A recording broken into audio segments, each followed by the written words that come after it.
आपण आज आलेलो आहोत श्री क्षेत्र सोनूनकरवाडी, तालुका मंठा, जिल्हा जालना या ठिकाणी. हे आमचे आदरणीय संताराम पाटील आणि त्यांच्या धर्मपत्नी अक्कासाहेबाला हप्त्यातून 2 वेळेला डायलिसिस जालन्याला चालू होतं. 1 महिनाभरापूर्वी आपण एक अमृत ज्यूसची बॉटल त्यांना सजेस्ट करण्यासाठी दिली होती. तर त्या माध्यमातून त्यांना काय अनुभव आला त्यांच्या तोंडून आपण हा रिझल्ट ऐकणार आहोत. अक्कासाहेब, तुमचं नाव सांगा अगोदर. मंडोधरी संताराम देवकते पाटील. तर तुम्हाला या अमृत ज्यूसच्या माध्यमातून कशा पद्धतीनं फरक पडला, कसा छान रिझल्ट वाटला ते तुम्ही सांगा.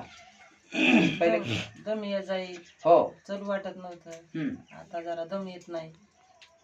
तुमचा एकदा आजारच आहे सांगा ना, आजार बाबा कोणता होता असं म्हणजे? किडनीचा दोन्ही किडन्या फेल, त्यासाठी आपलं डायलिसिस चालू होतं.